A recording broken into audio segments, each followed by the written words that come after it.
ಈಗ ಬಾಂಗ್ಲಾ ವಲಸಿಗರಾಗ್ಲಿ ಹೈಯೆಸ್ಟ್ ಇರೋ ಅಂತ ನಮ್ಮ ರಾಜ್ಯದಲ್ಲಿ ಬಾಂಗ್ಲಾ ವಲಸಿಗರು.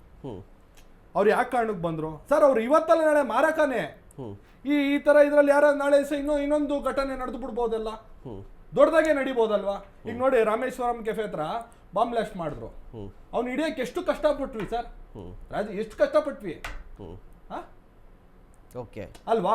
ಈಗ ನೋಡಿ, ಈಗ ಮೂಲ ಏನು ಅಂದ್ರೆ ಸರ್, ಫಸ್ಟ್ ಬುಡದಿಂದ ಕಿತ್ತಾಕ್ಬೇಕು. ಅಕ್ರಮವಾಗಿ ಯಾರು ಬರ್ತಾರೆ ಅವ್ರನ್ನ ಫಸ್ಟ್ ಹತ್ತಿಕ್ಕೋ ಅಂತ ಕೆಲಸ ಆಗ್ಬೇಕು ರಾಜ್ಯದಲ್ಲಿ.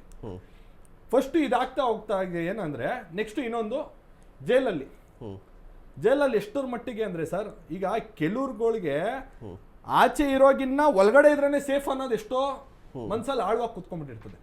ಕೆಲವರು ಈ ಟೆರರಿಸ್ಟ್ಗಳಿಗೆ ಕಾಣಲ್ಲ, ಅವರು ನಮ್ಮ ಟೆರರಿಸ್ಟ್ ಹೌದಾ ಇಲ್ವಾ ಅನ್ನೋದೇ ಕಾಣಲ್ಲ, ಆ ರೀತಿ ಆಗಿದೆ.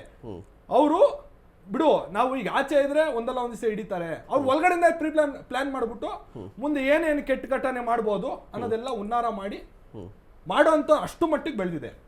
ರಾಜ್ಯ ಸರ್ಕಾರ ಆಗ್ಲಿ, ಈಗ ಗೃಹ ಇಲಾಖೆ ಆಗ್ಲಿ ಏನ್ ಮಾಡ್ತಿದೆ? ನಾವು ಅದ್ ಮಾಡಿದ್ವಿ ಇದ್ ಮಾಡಿದ್ವಿ ಅನ್ನೋದು ಬಿಟ್ಬಿಡೋಣ ಸರ್. ನಾವ್ ಯಾವ್ದೇ ಪಕ್ಷ ಇಲ್ಲಿ, ನಾವು ಒಬ್ಬ ಭಾರತೀಯನ ಇಲ್ಲಿ ಕೂತ್ಕೊಂಡು ನಾನು ಕ್ಯಾಜುವಲ್ ಆಗಿ ಹೇಳ್ಬೇಕಾದ್ರೆ ಫಸ್ಟ್ ಇದು ಮಾಡ್ಬೇಕು ಸರ್, ಮೊದಲಿಗೆ ಇದು ಮಾಡ್ಬೇಕು ರಾಜ್ಯ ಸರ್ಕಾರ.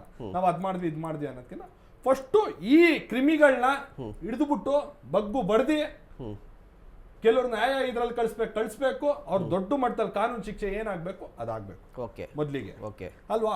ನನ್ಗೆ ಎಲ್ಲ ಒಂದ್ ಕಡೆ ಅನುಮಾನ ಏನ್ ಮೂಡುತ್ತೆ ಅಂದ್ರೆ, ಸರ್ಕಾರ ಅವ್ರನ್ನೇನಾರು ದತ್ತಕ್ಕೆ ತಗೊಂಡ್ಬಂದಿದ್ಯಾ ಅನ್ಸುತ್ತೆ.